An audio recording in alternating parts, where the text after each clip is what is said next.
What's up guys, Matt the Riff Master here at the Thame Guitar and Music Fair, and we are here with Tim from Fredric Effects. Tim from Fredric Effects. Now if we could just pan down quickly and look at these pedals, I'm going to point to my one that I like, the Demon Fuzz, because it's got to sound evil, surely, the Demon Fuzz. The Demon Fuzz is pretty full on. It's a crunchy kind of...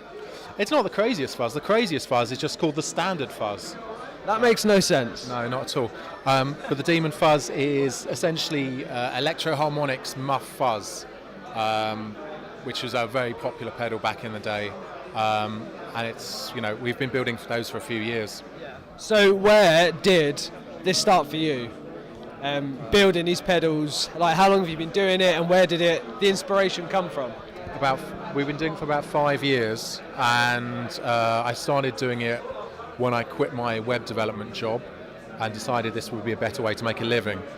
And it's just sort of grown from there. And we've got a few stockists around the UK, sort of Regent Sounds, Vintage Guitar Boutique, Express Music in Coventry, loads of them, Coda Music, Vintage and Rare, and they've just sort of picked up on the brand, and I've got a few stockists abroad as well now.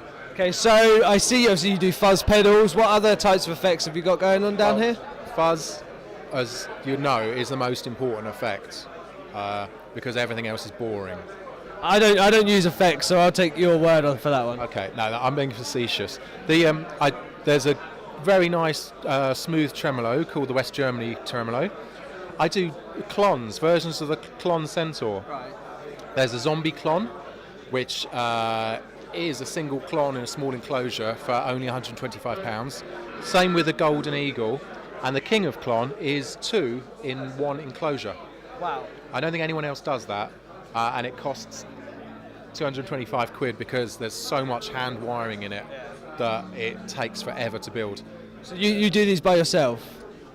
Yes, and I outsource all the enclosures to a local company, and they do the powder coating in these lovely colours.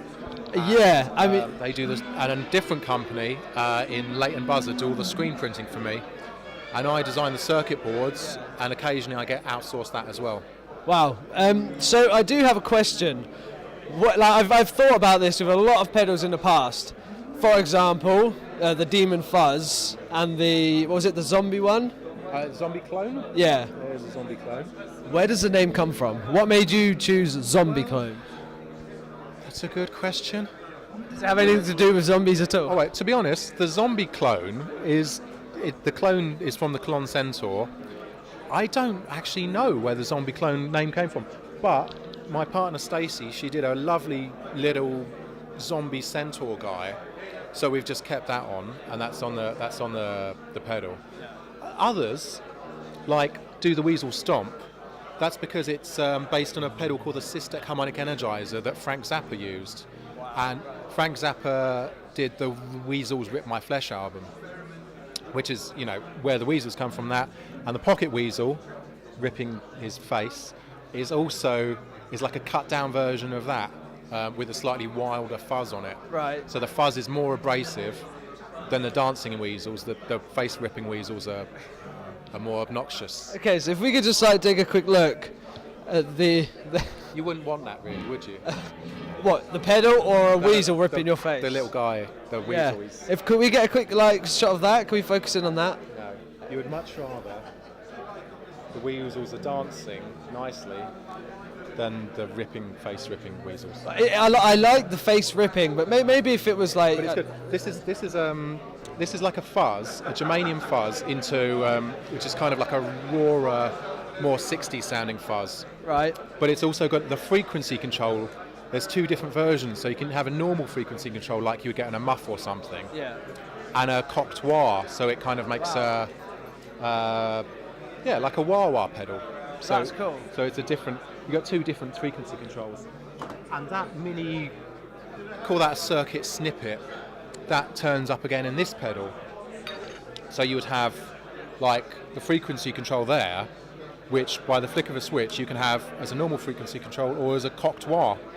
Wow, and that's with a whole bunch of other stuff in there as well, like an envelope follower and 2 octave fuzzes. So that's the Cloak Audio Jackdaw, which is a kind of an offshoot, a more experimental brand. Now I will have to see. Whenever I don't use pedals a lot myself. I kind of just plug in and play. Yeah, but a lot of people do. the times I have used pedals, the one thing that I always look for first is the switching. Okay, so I'm just going to press. Yeah. Reassuringly clicky. I like it. But unlike a lot of true bypass pedals, these are actually slightly quieter than the ones that use those big blue switches. Yeah. They're so I use more reliable pedals than most.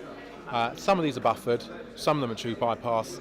Doesn't make too much difference because all the buffered pedals use really good buffers, and sometimes it's good just to have a buffer in there as well. So how long does it take you to put together one of these, typically, on average? No time at all, really, because they all use separate daughter boards for the switching system, Right. and the jacks will be on one circuit board, and then the main effect will be on another. So a lot of it is once the boards have been populated, all the components are on there, they slot together, they slot into the enclosures, and then you tighten all the nuts, and your pedal's finished. So maybe populating the circuit boards will take a while, but then I'll do 20 at a time. So I'll be, working through the night watching Inspector Morse or something. Smashing it out. Just doing it, and That's awesome. and it's a better way to make a living, especially because I've got small children, than going to work in an office every day. It sounds a lot more fun. Well, it is. It doesn't. I'm not bored of it yet, and I've been doing it for 5 years, and that's more than I can say. You play guitar, I'm assuming. Yeah, I do. Yeah. Awesome. So it's something you love. So I doubt you'll get bored of it, unless you can't come up with something new. Maybe. Well, I do lots of things to keep it interesting, like the more experimental stuff, and I'm doing a new thing where I'm going to put some electronics in a guitar. I collect like East German guitars and weird sort of just European Eurodrec, I call it. Right. Okay. Stuff like Hagstroms and Framuses and Musimers. And at the moment I've got a Musima LG Eterna, which is a horrible East German guitar, but it looks cool as. And I'm going to put in some of these effects. I'm going to put in a preamp like the Accomplished Badger and a bit of fuzz, and actually have that on board. And a luthier friend of mine got to work on that last night and put in the battery box and some extra switching stuff. So that's just to keep it interesting. That's awesome. It sounds like you have fun. Awesome. Very, very cool. Do you have a website? We do. It's Fredric, Fredric.co.uk, and there's a Facebook and there's Twitter. Go check them out, guys. All the links will be down below. Do you have a YouTube channel? I do. I can't remember what it is. It's on all the demos, and I've got a few demos that I did myself, and there's a few that are done by Christian for Magnetic Effects, who check his stuff out as well.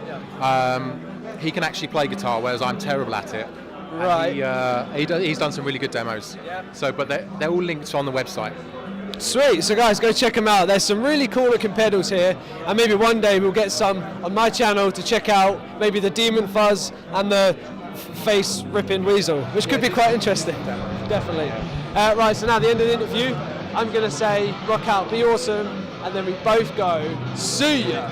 See ya. Yeah. Like really over the top, like you're going mad, like that weasel's on your face.